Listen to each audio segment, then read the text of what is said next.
Hello everyone, welcome to another motovlog on my channel. Today's a special day. I've done the deal now, and this beautiful thing is now mine. This is a 2023 KTM 890 Adventurer S, or the base model, not the R, because as you can see, the low fender.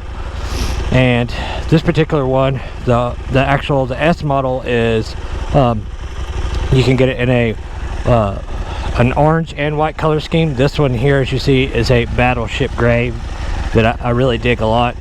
More battleship gray down there. A little bit it's a KTM orange here and there. And I literally just picked this bike up this morning and rode it home from Asheville, North Carolina. Huge shout out to those people, Euro Sports in Asheville, Gary and the entire team. Everybody there has been fantastic on helping me get this set up the way I want it and all that stuff.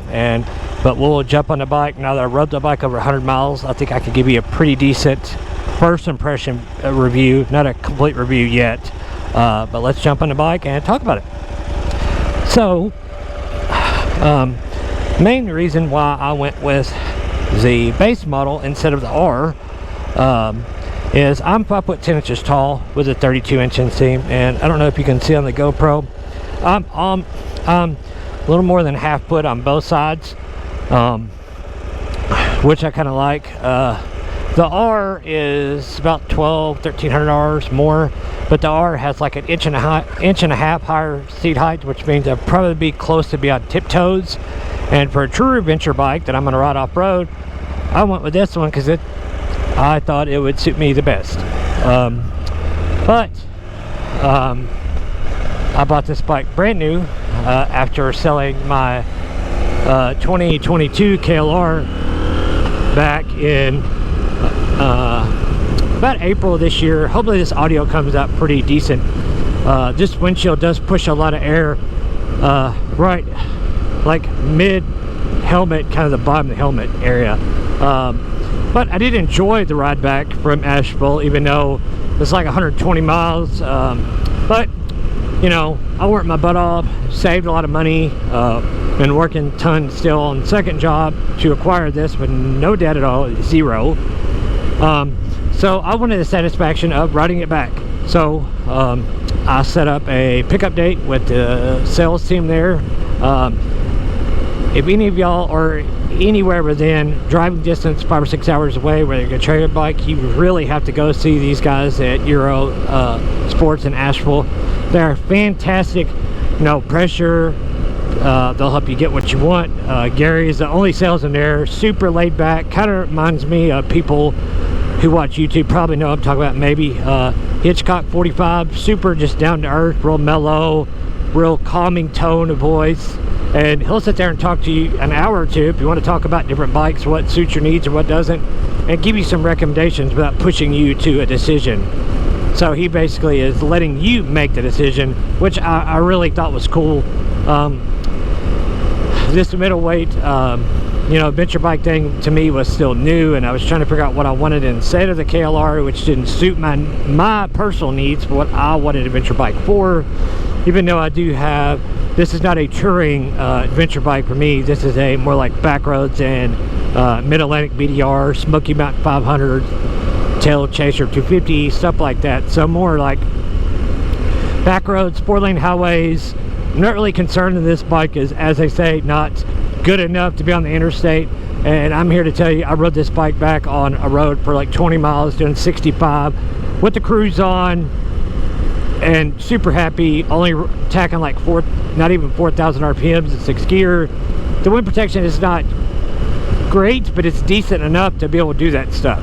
I wouldn't say it's good enough to do 85 miles an hour on the interstate all day long, but that, you know, seats and wind protection are a thing that everybody likes different things, so that's hard to judge on just my opinion alone. They don't have that's another thing about the S model or the base model. This has a taller windshield, unlike the R, which is like way down to here where my left hand is. You'll see a Garmin GPS, a Zumo XT version 1, not version 2. That did not come on this bike. I had them add it. And that's another thing about Euro Astro Sports. If you bring them a part that you purchased with your own money, whether you bring it to them or not, their labor for getting the bike set up for you is totally free, which I thought is awesome, because you don't get much for free these days. Granted, you are buying like me, I bought a mid-level or tier middleweight adventure bike that's not cheap, but you got to think those dealers, their labor rate's probably like $170 an hour, and this is the techs putting this stuff on. Everybody questions the KTM thing. Those guys added tons of stuff to this bike to me that I'll go over in a separate mod video, but super great folks, super nice. They made sure the bike was exactly set up how I wanted it to be, and I could not be happier. The only small negative I can say after riding this bike about 150 miles is the stock seat is just meh. It's not great, but it's not terrible. It's just meh. And by meh, I mean, for me anyways, like I said, I'm 5'10", I weigh like 185, so I'm not a huge guy, but I'm not small either. The stock seat for me, with riding pants on, an hour and 15 minutes, I was ready to get off, and I walked around for 5-10 minutes. It was like 90 degrees when I was riding the bike back, like right here. It's still 88 right now. So I was hot and ready to get off the bike anyway, but a good hour and a half is about all I wanted out of the stock seat. And I walked around for 5 minutes, took a drink to cool off from just the heat, and then I was pretty much good to go. I'm riding the bike again now in my area after riding it back, and I'm still pretty comfortable as far as my butt is not it's not like still tender from that or sore.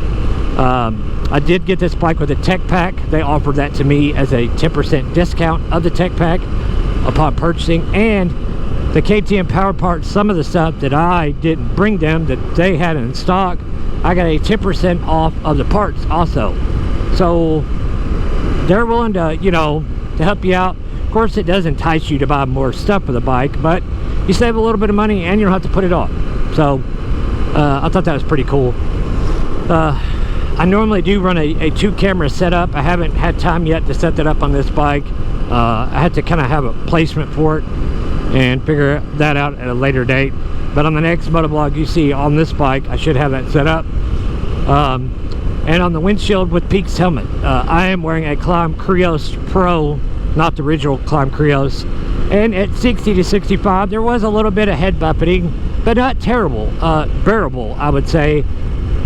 More than bearable, like a solid B. Not great, but not terrible. Just, like 80%. You could probably do a little better if you probably weren't wearing a Peaks helmet, or take it off if you know you're going to do a long highway stint. And that would probably help out, I think. But man, this bike here, I mean, it's still in rain mode right now, just because, yeah, I'm trying to be easy on it a little bit, but it handles super well. The brakes are really sharp. That down low gas tank really does make this bike feel much better than what it is. For 23, as some people may or may not know, there's lots of updates to this bike. Now, besides the screen, the bodywork's different. You don't see that headlight hanging down as much, but I think it looks a lot better. Now the base model that I'm riding actually has adjustable suspension front and rear.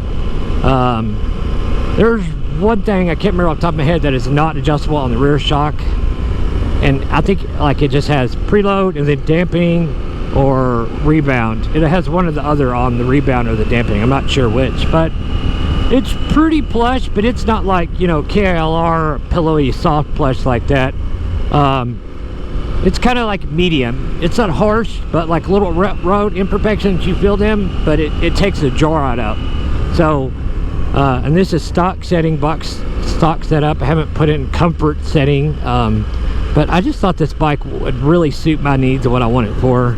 The stock Pirelli SCR tires are actually pretty decent. Like back road stuff, I rode much of stuff like this on the way back, and They really are a pretty good street tire. I don't know how well they'll be on gravel. They definitely are probably not aggressive enough for like really gnarly, like mud and deep sand.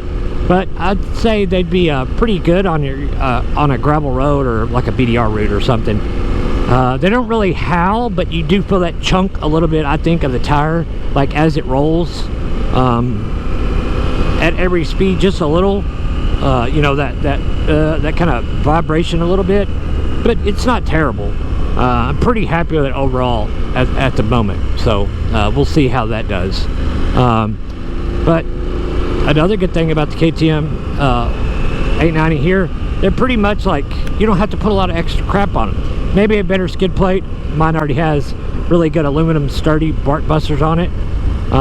So maybe put a better skid plate, put some bark busters on it, some double take mirrors that I have not put on yet, and you're off to the races. And then you have a pretty capable, I think, a pretty good happy medium middle ground as far as being off-road good and a good road bike, I think. But on that, guys, I've blabbered on enough. And stay tuned to the channel if you'd like to see more on this bike, because there will definitely be several more motovlogs in a row. We'll be back on the FJR soon, but on this right now, I'm enjoying this. So on that, guys, ride safe and have fun. We'll see you on next one. See ya.